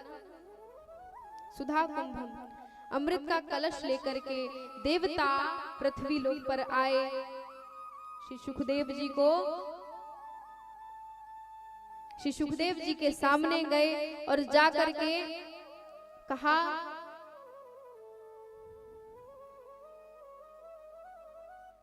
कि श्री सुखदेव जी आप ये अमृत का कलश हमसे ले लीजिए और परीक्षित जी को पिला दीजिए, क्योंकि परीक्षित जी को श्राप लगा है कि 7वें दिन इन्हें तक्षक सर्प डसेगा,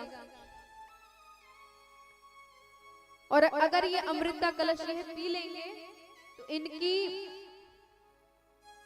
जीवन मरण से छुटकारा मिल जाएगा इनको। तो श्री सुखदेव जी ने सोचा कि इतनी बड़ी वस्तु यानी अमृत का कलश कोई साधारण तरीके से तो नहीं दे सकता, इसके पीछे कुछ ना कुछ तो बात है। श्री सुखदेव जी ने बोला कि इसके बदले में क्या चाहते हो, क्योंकि भाई अमृत तो साधारण तरीके से कोई निस्वार्थ भाव से तो किसी को दे नहीं देगा। तो बोले इसके बदले में तुम क्या चाहते हो? बोले इसके बदले में कुछ नहीं, आप ये अमृत का कलश लेकर के अमृत परीक्षित जी को पान करा दीजिए और इसके बदले हमें कथा दे दीजिए, कथा सुनने को दे दीजिए।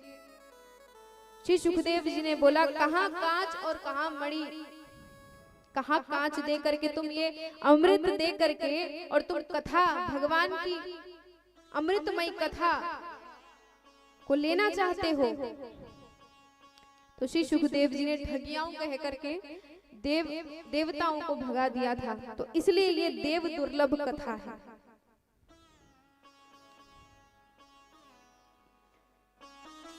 इसे ये जो कथा है ना, इसे देवता भी सुनने को तरसते हैं।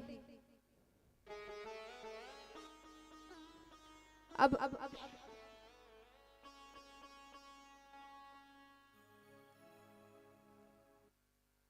श्री सूत जी 88,000 संतों को कथा सुना रहे हैं। शौनकादि ऋषि ने प्रश्न किया कि ये कथा कहां से प्रारंभ हुई, हमें बताइए कि ये कथा कहां से प्रारंभ हुई, किसने किसे सुनाई, पृथ्वी लोक पर आई कैसे। तो श्री सूत जी कहते हैं कि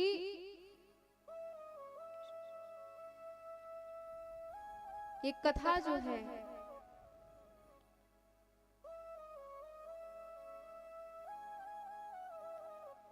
ब्रह्मा जी से नारद जी को और नारद जी से व्यास जी को, व्यास जी से श्री सुखदेव जी को और श्री सुखदेव जी से परीक्षित जी को प्राप्त हुई। सनैह सनैह करके पृथ्वी पर आई।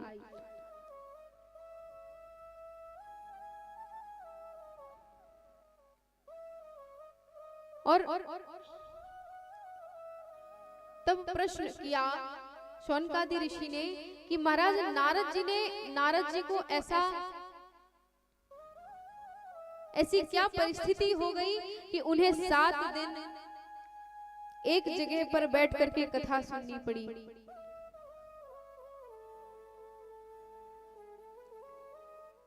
क्योंकि वो तो एक जगह पर कभी भी एक स्थान पर बैठते ही नहीं है। कीर्तन करते रहते हैं, कहीं ना कहीं महाराज विचरण करते रहते हैं, लेकिन कभी भी वो एक जगह पर नहीं बैठते। उनको ऐसी क्या परिस्थिति उनके सामने आ पड़ी कि उन्हें एक जगह पर 7 दिन बैठ करके कथा श्रवण करनी पड़ी। तभी श्री सूत जी कहते हैं, एकदा हि विशालायां चत्वार ऋषयो मला सत्संगार्थं समायाता ददृष्टुत्र नारदम। एकदा ही विशालायाम, एक बार बद्री विशाल पर श्री नारद जी नारायण नारायण करते हुए विचरण कर रहे थे। तभी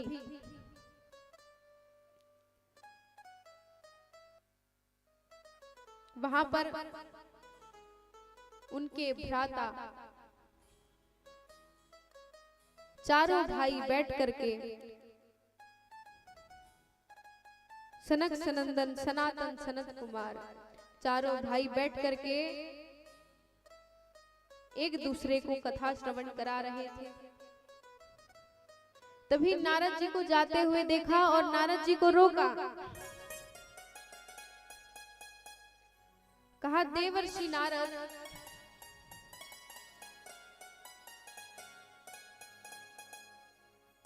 तुम कहां जा रहे हो और इतने मुरझाए हुए कैसे हो?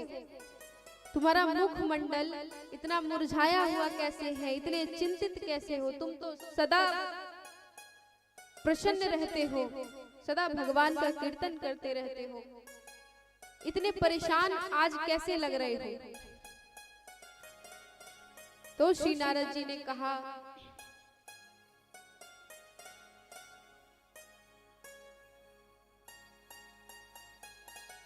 कि मैं वृंदावन गया, इस धरती पे इतने पाप हो रहे हैं कि मैं क्या बताऊं। मैं धरती लोक पर आया तीर्थों का भ्रमण करने, सभी तीर्थों में जाने के लिए, भ्रमण करने के लिए आया, लेकिन मैं हर जगह पर देखता हूं कि पापस्य खंडः, यानी पाप ही पाप, अपराध कर रहे हैं लोग, हर जगह पाप हो रहा है।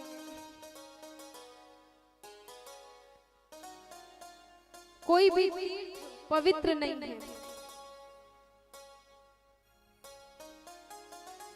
हर जगह पाप हो रहा है, हर जगह अपराध हो रहा है। घरों में तो ऐसी स्थिति है महाराज कि पहले लोग बड़े बुजुर्गों से सलाह लेते थे। कोई भी बड़ा कार्य करना पड़ता था, कोई भी बड़ा कार्य करना होता था, छोटा भी कार्य करना होता था तो पहले बड़े बुजुर्गों की सलाह ली जाती थी। लेकिन अब सलाह कौन लेता है? शादी से पहले तो माता पिता से सलाह ली जाती है, लेकिन शादी के बाद बहुएं घर को संभालती हैं, घर में सलाह देती हैं। बड़े बुजुर्गों का कोई सम्मान नहीं रह गया, कोई आदर सम्मान बचा ही नहीं है, उनको कोई रखने के लिए भी तैयार नहीं है घर में। ऐसी स्थिति है महाराज। बोले हर जगह पाप हो रहा है। अच्छा, कुछ लोग हैं कि तीर्थों में जाएंगे, ये क्या है, जो ये व्यसने हैं, मदिरा पान करते हैं, जो भी खाते हैं गुटखा वगैरह, वो यहाँ भले ना खाएं, लेकिन तीर्थों में जाकर के जरूर खाएंगे। वृंदावन जा रहे हैं महाराज, यहाँ भले न खाएं, यहाँ भले मदरा पान न करें, यहाँ भले गुटखा, क्या बोलते हैं, गुटका, गुटका भले न खाएं, लेकिन वहां जाकर के जरूर खाएंगे।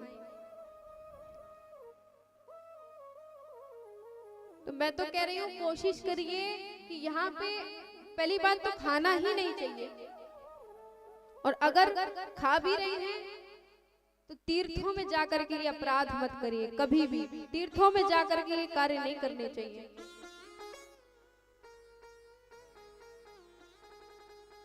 और पांडाल में भी अगर आप आ रहे हैं तो एकदम स्वच्छ तरीके से आइए, पवित्र आइए,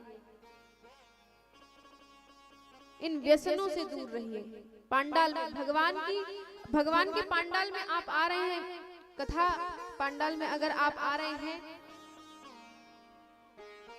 तो ये भी किसी तीर्थ से कम नहीं है। तो पांडाल में अगर आप प्रवेश कर रहे हैं तो कभी भी इन व्यसनों को मत लेके आइएगा और ना करके आइएगा, हमेशा इन चीजों से दूर रहिए। तो हर जगह पाप होने लगा है। श्री नारद जी कहते हैं, मैं प्रयाग गया, काशी गया, हरिद्वार गया, कहीं भी शांति नहीं मिली, तो मैं वृंदावन आया। वृंदावन आते ही क्या देखा,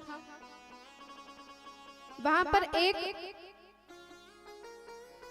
स्त्री बैठी हुई थी, उसके पैरों पर, उसके गोद में दो पुरुष लेटे हुए थे। मैं अपना कीर्तन करते हुए जा रहा था, वहां पर उस स्त्री ने मुझे पुकारा और कहा, भो भो साधु क्षणं तिष्ठ, मच्चिन्तामपि नाशय, दर्शनं तव लोकस्य सर्वथा हरं परम्। कहा, भो भो साधु क्षणं तिष्ठ, हे साधु कहाँ जा रहे हो? मैं बहुत बड़ी विपत्ति में हूँ, मेरा सहायता करो, मैं बहुत परेशान हूँ। तभी श्री नारद जी वहां पर गए और उनसे कहा कि हे देवी आप कौन हैं? तो उन्होंने कहा, अहम भक्ति रीति ख्याता, इमो में तनयो मतौ, ज्ञान वैराग्य ना मानो, काल योगेन जर्जरो। मेरा नाम भक्ति है और ये दोनों मेरे पुत्र हैं, ज्ञान और वैराग्य।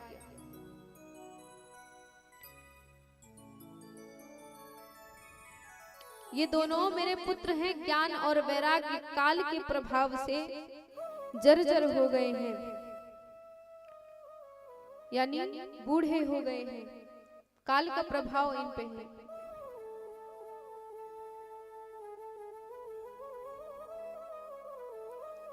बोली, दक्षिण भारत में मेरा जन्म हुआ,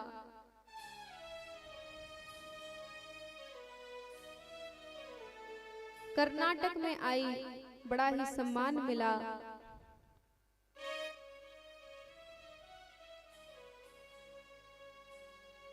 महाराष्ट्र में जाकर के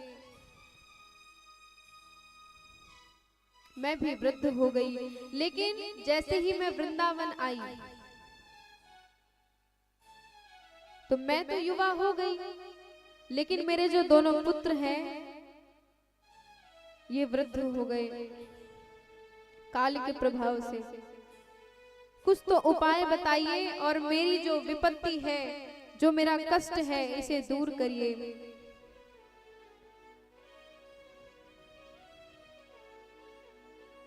श्री नारद जी ने खूब सारे वेद वेदांत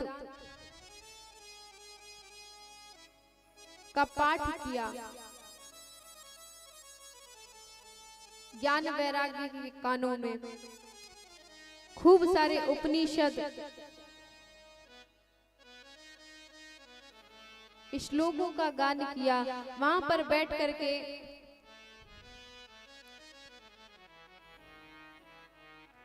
कई उपनिषद जो थे उनके श्लोकों को सुनाया।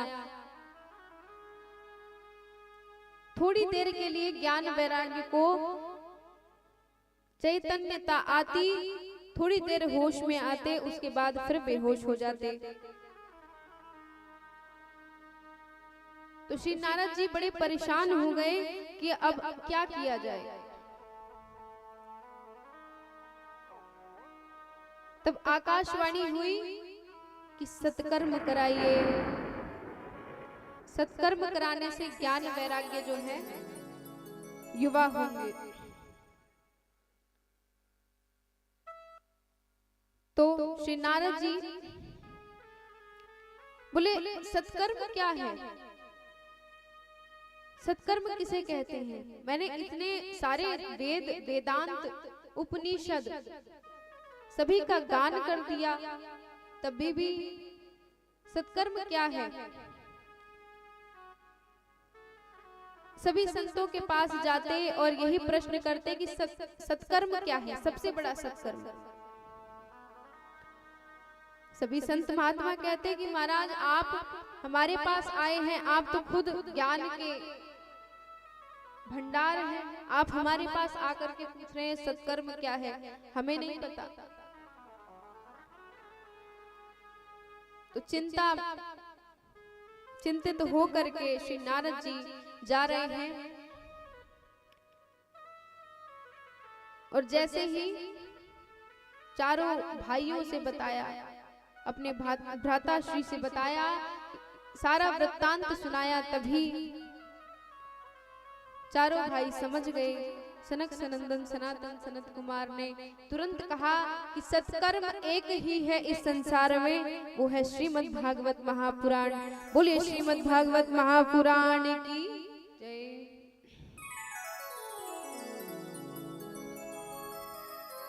एक ही सत्कर्म है इस संसार में, कौन सा?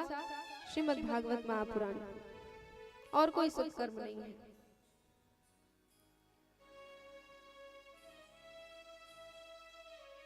चारों भैया ने कहा कि नारद जी आप एक काम करिए,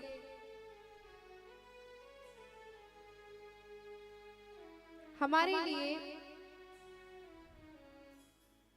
व्यासपीठ बनवाइए, पांडाल बनवाइए, 7 दिन की कथा श्रीमद् भागवत महापुराण, श्रीमद् भागवत कथा वहां पर सुनाई जाएगी और तब ज्ञान वैराग्य को मोक्ष मिलेगा। नारद जी ने सारी व्यवस्था कर दी। गंगा तट के किनारे सारी व्यवस्था कर दी, पांडाल लग गया और कथा होने लगी। कथा प्रारंभ हुई, सभी संत महात्मा आए, सभी ने कथा सुनी, 7 दिन की कथा।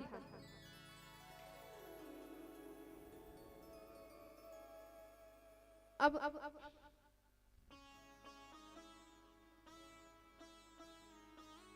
सभी ने कथा जब सुन ली, 7वां दिन पूरा हुआ कथा का। जब सप्तम दिवस की कथा जब पूर्ण हुई, सारे संत बैठे थे और संतों के बीच में भक्ति मैया बैठी थी।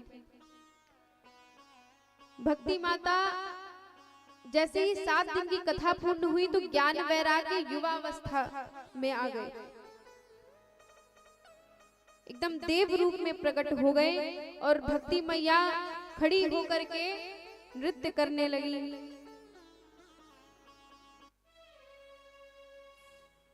तो आइए हम सभी जो कीर्तन है उसे गुनगुनाएंगे श्री कृष्ण गोविंद हरे मुरारी, हे नाथ नारायण वासुदेवा। श्री कृष्ण गोविंद हरे मुरारी, हे नाथ नारायण वासुदेवा। श्री कृष्ण गोविंद हरे मुरारी, हे नाथ नारायण वासुदेवा।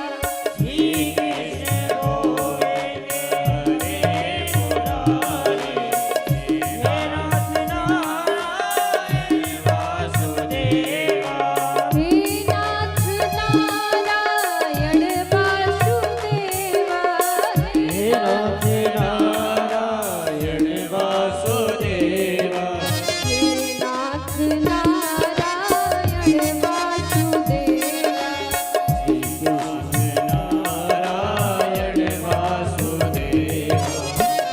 कृष्ण गोविंद हरे मुरारी, हे नाथ नारायण वासुदेवा। श्री कृष्ण गोविंद हरे मुरारी, हे नाथ नारायण वासुदेवा।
श्री कृष्ण गोविंद हरे मुरारी, हे नाथ नारायण वासुदेवा। श्री कृष्ण गोविंद हरे मुरारी, हे नाथ नारायण वासुदेवा। श्री कृष्ण गोविंद हरे मुरारी, हे नाथ नारायण वासुदेवा। श्री कृष्ण गोविंद हरे मुरारी, हे नाथ नारायण वासुदेवा। श्री कृष्ण गोविंद हरे मुरारी, हे नाथ नारायण वासुदेवा। श्री कृष्ण गोविंद हरे मुरारी, हे नाथ नारायण वासुदेवा। श्री कृष्ण गोविंद हरे मुरारी, हे नाथ नारायण वासुदेवा। श्री कृष्ण गोविंद हरे मुरारी, हे नाथ नारायण वासुदेवा। कृष्ण गोविंद हरे मुरारी, हे नाथ नारायण वासुदेवा। श्री कृष्ण गोविंद हरे मुरारी, हे नाथ नारायण वासुदेवा। हे नाथ नारायण वासुदेवा। हे नाथ नारायण वासुदेवा। हे नाथ नारायण वासुदेवा।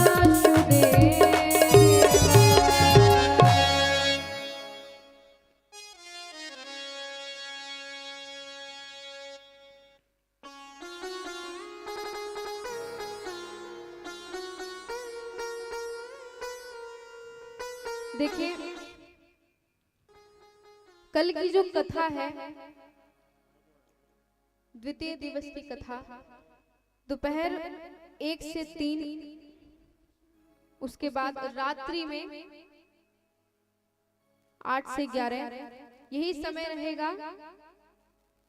और आप सभी को आना है कल। आज अपनी वाणी को यहीं पे विराम देते हुए कल की कथा कल आनंद लेंगे। बोलिए वृंदावन बिहारी लाल की जय। जय हो। सभी भक्तगण अपने स्थान पे खड़े होकर के भागवत भगवान की मंगलमय आरती करें।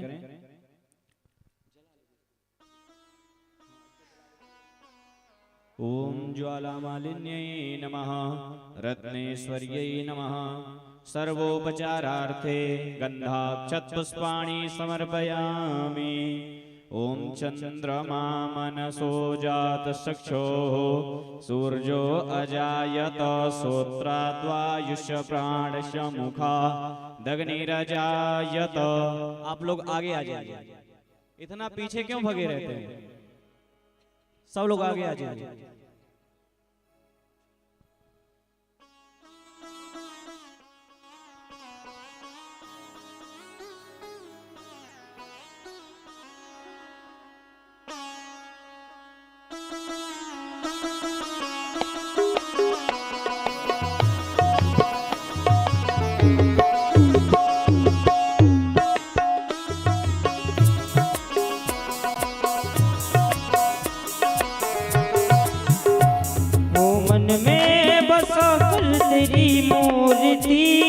उतारो है गिरधर तेरी आरती, मन में बसा कर तेरी मूर्ति। उतारो है गिरधर तेरी आरती, मन में बसा कर तेरी मूर्ति। उतारो है गिरधर तेरी आरती, मन में बसा कर तेरी मूर्ति।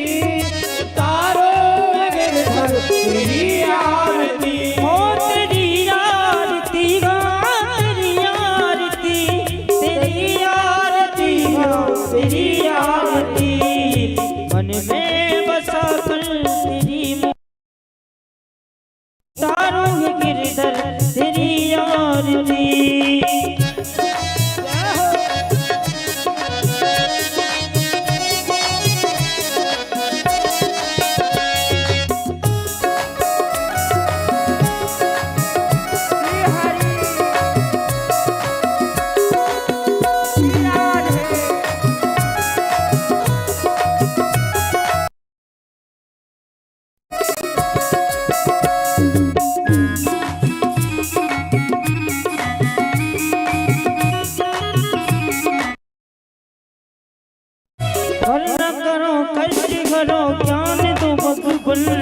भव में फंसी नाव मेरी तार दो भगवन।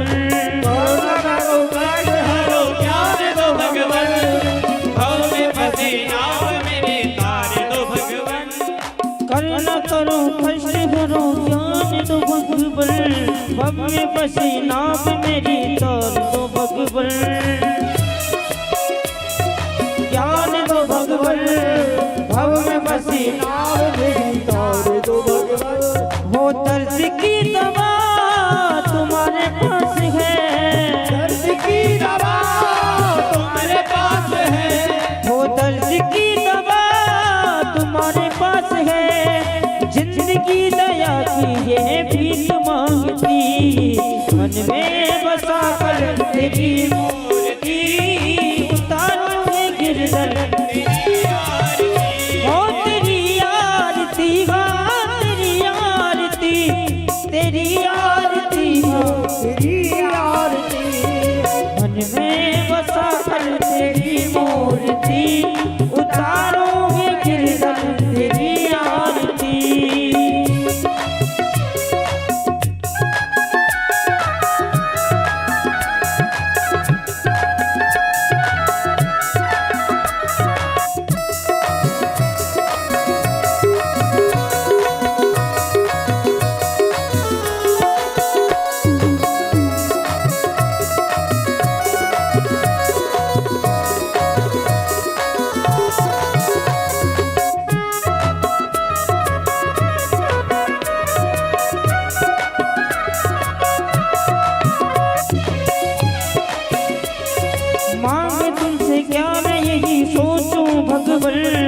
जिंदगी जब तेरे नाम कर दी है अर्पण। सोचो भगवन, जिंदगी जब तेरे नाम कर दिया अर्पण। मांग तुमसे क्या मैं यही सोचूं भगवन, जिंदगी जब तेरे नाम कर दी है अर्पण। क्या मैं यही सोचूं भगवन, जिंदगी जब तेरे नाम कर दिया अर्पण। सब कुछ तेरा कुछ नहीं मेरा, सब कुछ तेरा कुछ नहीं मेरा, हो सब कुछ तेरा कुछ नहीं मेरा, चिंता है तुमको संसार की, मन में बसा कर तेरी मूर्ति, उतारूं मैं गिरधर तेरी आरती। मन में बसा कर तेरी मूर्ति, उतारूंगी गिरधर तेरी आरती।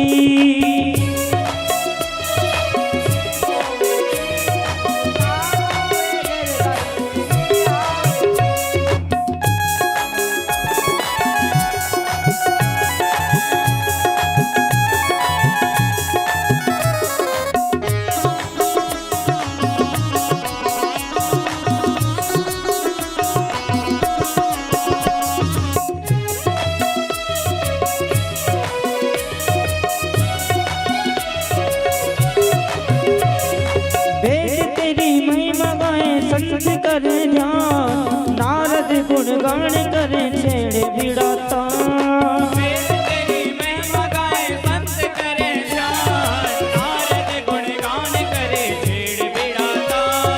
वेद तेरी महिमा गाए संत करे ध्यान, नारद गुणगान करे छेड़ भिड़ाता। वेद तेरी महिमा गाए संत करे ध्यान, नारद गुणगान करे छेड़ भिड़ाता।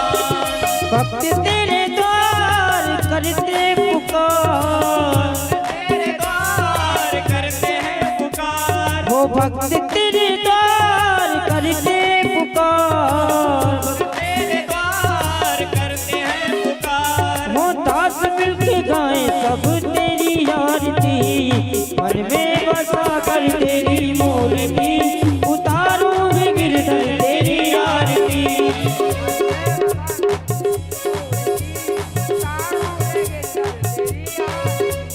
मन में बसा कर तेरी मूर्ति, उतारूंगी गिरधर तेरी आरती, उतारूंगी गिरधर तेरी आरती, उतारूंगी गिरधर तेरी आरती। बोले बाकी बिहारी लाल की। ओम आरार्तिक्यं समर्पयामि जलेन शीतलीकरणं पुष्पै देवादिवन्दनं दिव्यादिवन्दनम् आरोग्यार्थी आत्मा विवन्दनम्।